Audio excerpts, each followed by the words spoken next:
What's up, email geeks? Welcome into the Kevin Mandeville Show live here on YouTube. Every Tuesday, Thursday, we go live. So set your reminders, subscribe below. You can also go to kevinmandeville.com/newsletter. Get all my email goodies. I have got some fun emails in the cooker, some never before seen hacks coming up. So you're going to want to subscribe, get in on that action. We've got some interesting news to get to this week, so let's get right into it. We're kicking things off with Outlook in the news with a rendering update. Microsoft, they announced they're going to be supported animated GIFs. Now, I should note this isn't a rendering announcement with the Microsoft and Litmus partnership.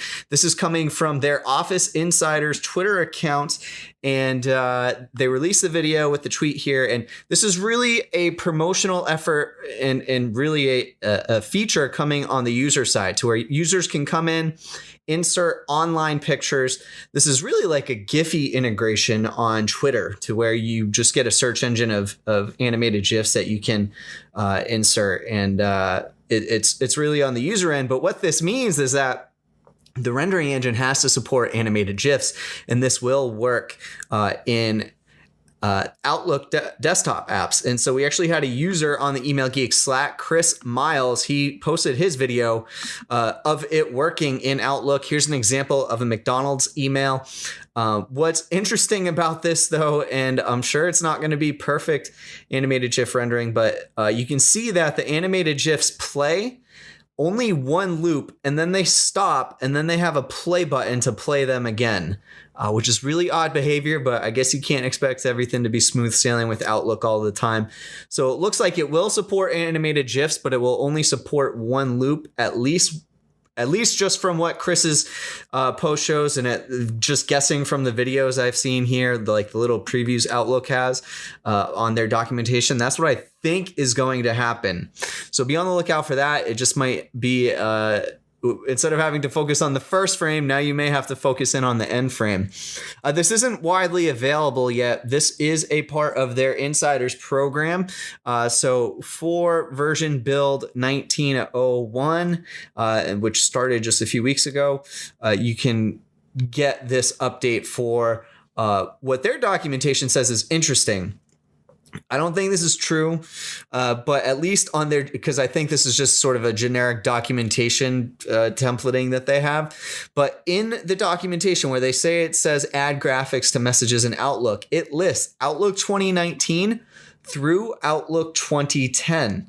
And so I don't know if this is really going to be applicable to animated GIFs. We've never seen rendering updates happen to older versions, legacy versions of Outlook. Personally, I'm very doubtful that this is going to be the case or that this is going to happen. But it's interesting to note because their documentation says it. I think it's probably just a generic catch-all, or it's old and it's not going to happen. But it's pointing it out as being available. So it would be interesting if this were the first ever sort of backwards compatible type of rendering update that they get. So yeah, animated GIFs coming to Outlook.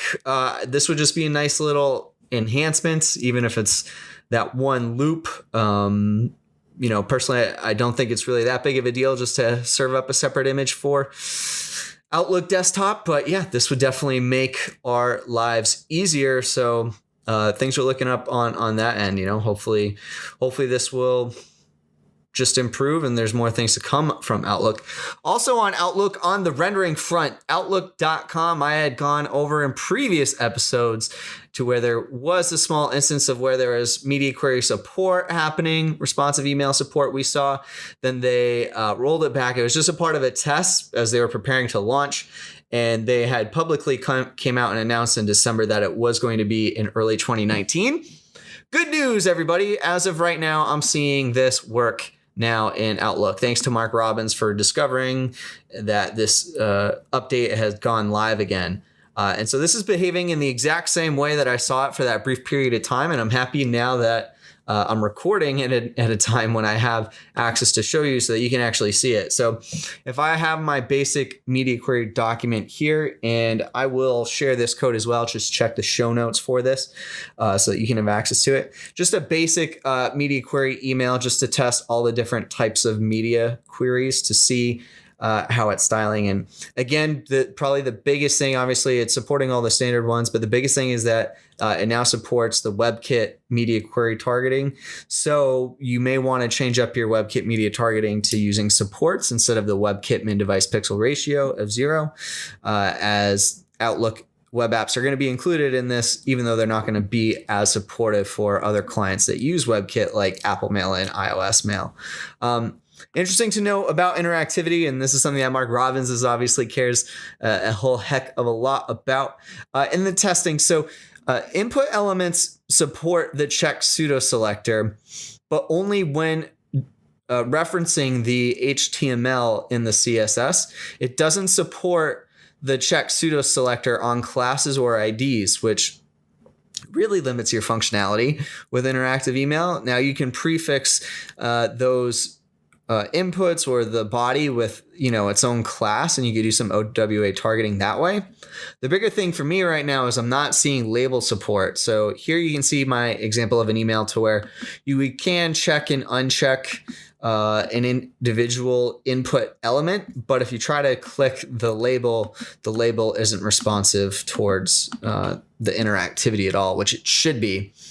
So I'm not seeing label support, which I don't really know how functional or how useful interactive email would be in Outlook.com without that label support. You could get around class or IDs not being supported for the checked pseudo selector, but I think the labels would be pretty much a non-starter. So unless you're using actual physical checkboxes or radio buttons that are unstyled as a part of the interactive email, I'm not sure how far you can get at the moment, but that's what I'm seeing. I know these rendering updates, they're always ever changing. Still could be early, so just sort of be on the lookout for that. But yeah, really cool. Outlook.com. It's now responsive and super awesome. I mean, Outlook in this partnership. Is it the fastest thing ever? No. Is it everything we want in the exact order that we want? No. But things are, if you just look back the past 3 years, things are changing a lot for the better. Media query support in the apps and webmails, animated GIF support coming, background image support added to the webmails. I mean, a lot of positive changes. Got to keep things into perspective. It's not the fastest thing ever, but it's slowly making its way towards that. So thank you, Microsoft. Thank you, Outlook. Who'd have thunk we'd be saying that 5 years ago, huh? All right. Hey, I just want to let you know, check out this dapper cap I'm wearing, this hat. It's part of the new Valentine collection from Email Tees, launching this Thursday, January 31st. And this is the love email emoji. This is one of my new favorite hats. I'm not even, I know I'm trying to do a sales pitch right now, but in all seriousness, I'm wearing this out in public now and getting compliments from people just because this little love letter emoji here, it just creates such a connection amongst people. And people are asking, oh, where'd you get it? Emailtees.com, at emailtees on Instagram and Twitter. But yeah, they're like, what brand is this? It's so cool. So, and it looks good. You can wear it even for like a classier sort of outfit. It's nice. So I'm loving this hat. We're releasing and slowly releasing the designs every day until the launch day on Thursday. So check out our social, make sure you subscribe to our newsletter, a bunch of fun designs. You can even see some, here, got the love letter emoji shirt and then the love, the like Philly sort of love email. So just a whole bunch of fun designs, and I'm getting a lot of good reactions. Seems like everybody's loving this collection. They're going to get in on it. So yeah, would appreciate your support for this program with the support of Email Tees, emailtees.com, at Email Tees, Twitter, Instagram. All right, just a couple other things to get to today. Interesting to note on Gmail, this article from Android Police, Gmail version 8.12, they noticed in the APK teardown, they're starting to test dynamic email with AMP. So in this later version, they tore it apart and they noticed that in the string name, there's this new account setting that's added for testers that allowed them to enable AMP support, which they're actually calling dynamic mail in the setting title, which is interesting. That's what they're using as a title name for it.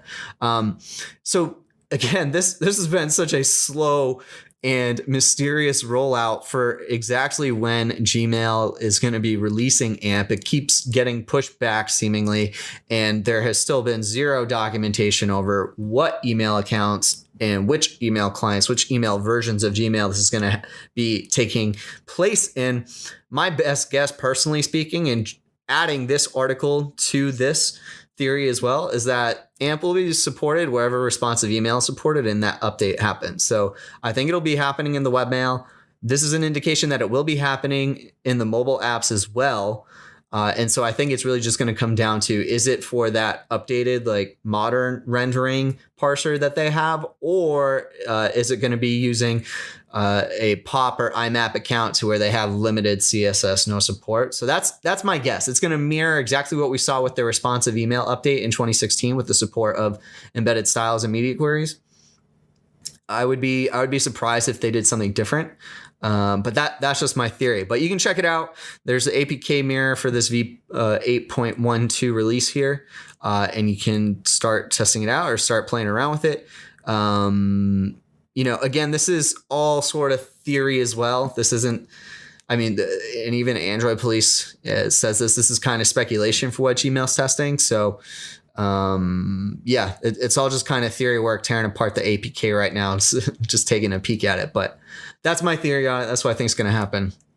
And then just a quick note to date, Yahoo's now forcing the update to a new layout. The old version of Yahoo Mail will no longer be available after January 31st, this Thursday. And so they're essentially going to be forcing users to upgrade to the latest version. This is just a visual layout change. There are no rendering changes from this. I upgraded a long time ago through my Yahoo testing email accounts. I haven't noticed any rendering differences really.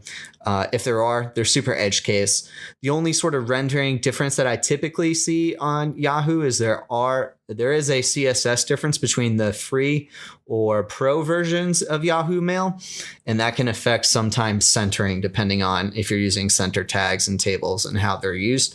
I have seen that affected because it uses a separate CSS style sheet.